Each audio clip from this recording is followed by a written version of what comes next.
أعوذ بالله من الشيطان الرجيم. بسم الله الرحمن الرحيم. قالوا يا موسى إما أن تلقي وإما أن نكون أول من ألقى قال بل ألقوا فإذا حبالهم وعصيهم يخيل إليه من سحرهم أنها تسعى فأوجس في نفسه خيفة موسى قلنا لا تخف إنك أنت الأعلى وألق ما في يمينك تلقف ما صنعوا إنما صنعوا كيد ساحر ولا يفلح الساحر حيث أتى فألقي السحرة سجدا قالوا آمنا برب هارون وموسى قال آمنتم له قبل أن آذن لكم إنه لكبيركم الذي علمكم السحر فلأقطعن أيديكم وأرجلكم من خلاف ولأصلبنكم في جذوع النخل ولتعلمن أينا أشد عذابا وأبقى قالوا لن نؤثرك على ما جاءنا من البينات والذي فطرنا فاقض ما أنت قاض إنما تقضي هذه الحياة الدنيا إنا آمنا بربنا ليغفر لنا خطايانا وما أكرهتنا عليه من السحر والله خير وأبقى إنه من يأت ربه مجرما فإن له جهنم لا يموت فيها ولا يحيا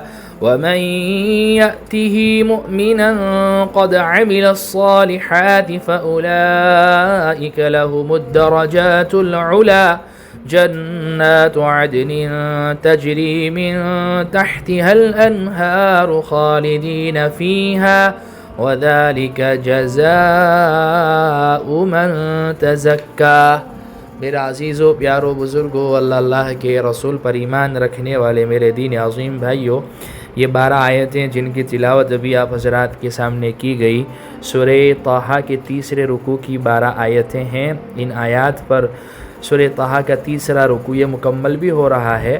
آیت نمبر 65 سے لے کر آیت نمبر 76 ہے جن کی تلاوت کی گئی. اللہ سبحانہ و تعالی نے اس رکوع میں موسیٰ علیہ السلام کو جو نشانیاں لے کر فرعون کے پاس بھیجا تھا، موسیٰ علیہ السلام اس کے پاس آئے اور اسے سمجھایا اور ساری تفصیلات اسے بتلائی اور معجزات بھی دکھلائے. اس معجزے کو دیکھنے کے بعد ایمان لانے کے بجائے اس نے جو ہے یہ ٹھان لی کہ موسیٰ کیوں نہ ہمارا اور تمہارا مقابلہ ہو جائے، یہ جادو ہے اور ہم بھی جو ہے نا اپنا جادو تمہارے سامنے پیش کرتے ہیں. چنانچہ اس نے شہر میں آواز لگا کر جو اس وقت کے بڑے بڑے مشہور جادوگر تھے ان کو جمع کیا اور انہیں لالچ دیا. اور جیسے سورہ اعراف میں ہے کہ انہوں نے یہ بھی کہا تھا جادوگروں نے کہ اگر ہم غالب آ گئے تو ہمیں کیا ملے گا، ہماری اجرت کیا رہے گی. تو اس نے جو ہے اپنے قرب کا اور بہت سارے انعام و اکرام کا ان سے وعدہ کیا تھا. بہرحال جب موسیٰ علیہ السلام کے پاس آئے اور موسیٰ علیہ السلام سے پھر بعد میں انہوں نے موسیٰ علیہ السلام نے پہلے ان کو کہا کہ جو تم کر رہے ہو یہ صحیح نہیں ہے، یہ جادو ہے اور یہ اللہ سبحانہ و تعالیٰ پر افتراء اور بہتان ہے.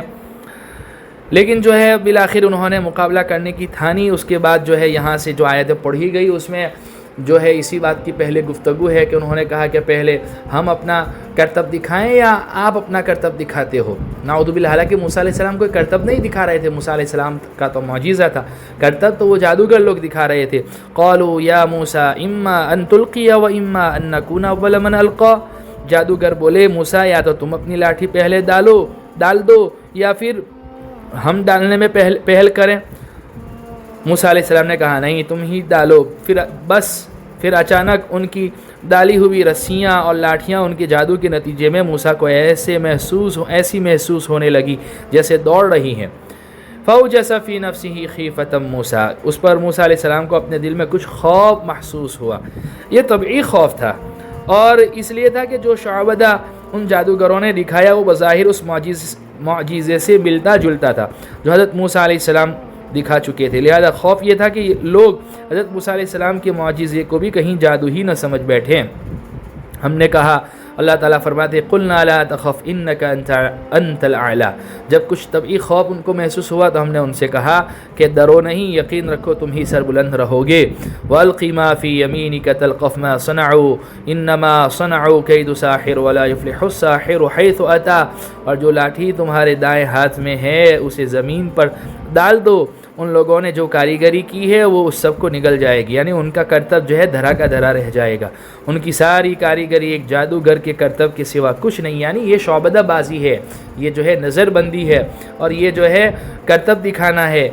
اور جادوگر چاہے کہیں چلا جائے اسے فلاح نصیب نہیں ہوتی. اللہ ہماری اس سے حفاظت فرماوے. ہم میں سے کتنے سارے لوگ ہیں جو جیلسی میں، دشمنی میں، اور پتہ نہیں نفرت و عداوت میں اتنے آگے نکل جاتے ہیں کہ جادو ٹونا، بلیک میجک، سفلی عمل اور یہ سب ساری چیزیں. اللہ ہماری اس سے حفاظت فرماوے. اللہ صاف لفظوں میں کہتے ہیں جو ہے نا وہ کہیں پر بھی چلا جائے اسے فلاح نصیب نہیں ہوتی. فَأُلْقِيَ السَّحَرَةُ سُجَّدًا قَالُوا آمَنَّا بِرَبِّ هَارُونَ وَمُوسَىٰ قَالَ آمَنْتُمْ لَهُ. اچھا جو ہے نا چنانچہ یہی ہوا، سارے جادوگر سجدے میں گرا دیے گئے، کہنے لگے کہ ہم ہارون اور موسیٰ کے رب پر ایمان لے آئے. یعنی اللہ تعالیٰ کے وعدے کے مطابق جب حضرت موسیٰ علیہ السلام نے اپنا عصا زمین پر پھینکا تو اس نے ایک اژدہا بن کر جادوگروں کے بنائے ہوئے جعلی سانپوں کو ایک ایک کر کے نگل لیا. اس پر جادوگروں کو یقین ہو گیا کہ یہ جادو نہیں بلکہ حضرت موسیٰ علیہ السلام اللہ تعالیٰ کے سچے رسول ہے. چنانچہ وہ سجدے میں گر پڑے. یہاں یہ بات قابل ذکر ہے کہ قرآن کریم نے ان کے لیے سجدے میں گر گئے کے بجائے سجدے میں گرا دیے گئے فرمایا ہے. اس میں اشارہ یہ ہے کہ حضرت موسیٰ علیہ السلام نے جو معجزہ دکھلایا وہ اس درجہ مؤثر تھا کہ اس نے انہیں بے ساختہ سجدے میں گرا دیا. چنانچہ یہی ہوا، سارے جادوگر سجدے میں گرا دیے گئے، کہنے لگے کہ ہم ہارون اور موسیٰ کے رب پر ایمان لے آئے. اب فرعون کی تو فضیحت ہو گئی، وہ تو ذلیل ہو گیا اور دیکھا کہ جادوگر ہی ایمان لے آئے، کئی سارے لوگ ایمان لے آئیں گے. اب یہ سب ساری حقیقت کہتے نا دل کا ٹیڑھا ہو جانا، جس کے مقدر میں ہدایت نہ ہو، جس کو اللہ نے آنکھیں تو دی ہو لیکن جو ہے حق دیکھنے کی صلاحیت نہ ہو، کان تو دیے ہو حق سننے کی صلاحیت نہ ہو، دل دماغ تو ہو لیکن جو ہے حق کو سوچنے سمجھنے کی صلاحیت سے وہ کوڑا ہو، تو اللہ ہماری اس سے حفاظت فرماوے. تو فرعون نے بھی یہی کیا. فرعون بولا تم ان پر میرے اجازت دینے سے پہلے ہی ایمان لے آئے، مجھے یقین ہے کہ یہ موسیٰ تم سب کا سرغنہ ہے. اللہ اکبر. الٹا چور کوٹوال کو ڈانٹے. حالانکہ جادوگر تو یہ تو ان کی فیلڈ تھی، تو ان کو تو سمجھ میں آ گیا کہ بھائی یہ موسیٰ جو دکھا رہے ہیں، موسیٰ جو کر رہے ہیں وہ جادو نہیں ہے، وہ معجزہ ہے، یہ واقعی اللہ کے سچے پیغمبر ہے. اسی لیے تو وہ سجدے میں گر گئے. ان کے معجزے نے وہ اثر ان پر چھوڑا کہ وہ سجدے میں بے ساختہ گر گئے. اور فرعون بھی ایمان لانے کے بجائے جو ہے کہنے لگا تم میری اجازت دینے سے پہلے ہی ایمان لے آئے، مجھے یقین ہے کہ یہ موسیٰ تم سب کا سرغنہ ہے. جیسے بہت سے لوگ جب ان کے سامنے حق آ جاتا ہے نا اور حق قبول نہیں کرنا ہوتا ہے تو کیا کہہ دیتے یہ تم سب کی ملی بھگت ہے. حق بات سامنے آ گئی تو بھی قبول کرنے کی صلاحیت نہیں ہوتی ہے، یہ ایکسیپٹ کرنے کی ان کے اندر طاقت نہیں ہوتی ہے. اللہ ہماری اس سے حفاظت فرماوے. اب میں نے بھی پکا ارادہ کر لیا ہے. فرعون کیا کہنے لگا، میں نے بھی پکا ارادہ کر لیا ہے کہ تمہارے ہاتھ پاؤں مخالف سمتوں سے کاٹوں گا اور تمہیں کھجور کے تنوں پر سولی چڑھاؤں گا، اور تمہیں یقیناً پتہ لگ جائے گا کہ ہم دونوں میں سے کس کا عذاب زیادہ سخت اور دیر پا ہے. قالوا لن نؤثرك على ما جاءنا من البينات والذي فطرنا فاقض ما انت قاض انما تقضي هذه الحياة الدنيا. جادوگروں نے کہا قسم اس ذات کی جس نے ہمیں پیدا کیا ہے، ہمارے سامنے جو روشن نشانیاں آ گئی ہیں ان پر ہم تمہیں ہرگز ترجیح نہیں دے سکتے. اب تمہیں جو کچھ کرنا ہو کر لو، تم جو کچھ بھی کرو گے اسی دنیاوی زندگی کے لیے ہوگا. انا آمنا بربنا لیغفر لنا خطايانا وما اکرہتنا علیہ من السحر واللہ خیر وابقا. ہم تو اپنے رب پر ایمان لا چکے ہیں تاکہ وہ ہمارے گناہوں کو بھی بخش دے، اور جادو کے اس کام کو بھی جس پر تم نے ہمیں مجبور کیا ہے۔ جادوگروں نے کہا ہے قسم اس ذات کی جس نے ہمیں پیدا کیا ہے، ہمارے سامنے جو روشن نشانیاں آ گئی ہیں ان پر ہم تمہیں ہرگز ترجیح نہیں دے سکتے، یعنی تمہیں جو کچھ کرنا ہے کر لو، اب تمہیں جو کچھ کرنا ہو کر لو، تم جو کچھ بھی کرو گے اسی دنیاوی زندگی کے لیے ہوگا، زیادہ سے زیادہ تو ہمیں موت کے گھاٹ اتار دے گا، اس سے زیادہ تو کیا کر سکتا ہے۔ ہم تو اپنے رب پر ایمان لا چکے ہیں تاکہ وہ ہمارے گناہوں کو بھی بخش دے اور جادو کی اس کام کو بھی جس پر تم نے ہمیں مجبور کیا۔ اب اندازہ لگائیے کہ جب ایمان دل میں گھر کر جاتا ہے تو وہ انسان کی سوچ اور اس کی ارادوں میں کتنا بڑا انقلاب پیدا کر دیتا ہے۔ یہ وہ جادوگر تھے جن کی سب سے بڑی معراج یہ تھی کہ فرعون ان کو انعام و اکرام سے نواز کر اپنی خوشنودی اور تقرب عطا کر دے۔ چنانچہ مقابلے پر آنے کے وقت فرعون ان کا سب سے پہلا آنے کے وقت فرعون سے ان کا سب سے پہلا سوال یہ تھا کہ اگر ہم غالب آ گئے تو ہمیں کوئی اجرت بھی ملے گی۔ سورہ اعراف میں اس سے پہلے یہ گزر چکا ہے، لیکن جب حق کھل کر ان کے سامنے آ گیا اور اس پر ایمان و یقین دل میں گھر کر گیا تو انہیں نہ فرعون کی ناراضی کا خوف رہا، نہ اپنے ہاتھ پاؤں کٹوانے یا سولی پر لٹکنے کا۔ اللہ اکبر! ایمان چیز ہی ایسی ہے۔ اللہ سبحانہ و تعالی ہمیں ایمان کی حلاوت، چاشنی اور میٹھاس نصیب فرماوے۔ واللہ خیر و ابقا، اور اللہ ہی سب سے اچھا اور ہمیشہ باقی رہنے والا ہے۔ انه من یأتی ربہ مجرما فإن له جہنم لا يموت فیہا ولا یحیا، حقیقت یہ ہے کہ جو شخص اپنے پروردگار کے پاس مجرم بن کر آئے گا اس کے لیے جہنم ہے جس میں نہ وہ مرے گا نہ جیے گا۔ مرے گا تو اس لیے نہیں کہ وہاں کسی کو موت ہی نہیں آئے گی، موت کو ہی دمبے کی شکل میں لا کر ذبح کر دیا جائے گا، اور جینے کی جو نفی کی گئی اس کا مطلب یہ ہے کہ وہ جینا چونکہ موت سے بھی بدتر ہوگا، اس لیے وہ جینے میں شمار اور کاؤنٹ کرنے کے لائق نہیں ہوگا۔ اعاذنا اللہ من ذلک، اللہ ہماری سے حفاظت فرماوے۔ اس لیے کہ دنیا میں اگر کوئی انسان تکلیف سے گزرے تو ایک حد تک برداشت کر کے اس کی روح چلی جاتی ہے، معاملہ ختم، لیکن وہاں تو روح نکلے گی نہیں نا، روح تو باقی رہے گی جسم میں، اور تکلیف دائمی رہے گی، تو وہ جینا بھی کوئی جینا نہیں ہے۔ اللہ ہماری سے حفاظت فرماوے۔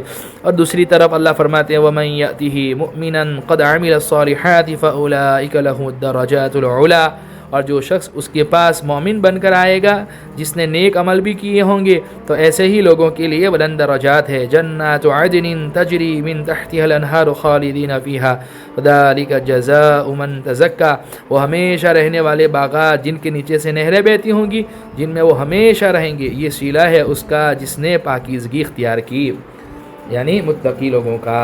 اللہ ہمیں جو ہے صحیح معنی میں تقوی پرہیزگاری نصیب فرماوے، ایمان کی حلاوت چاشنی نصیب فرماوے، ایمان کے تقاضوں کے مطابق زندگی گزارنے کی توفیق نصیب فرماوے۔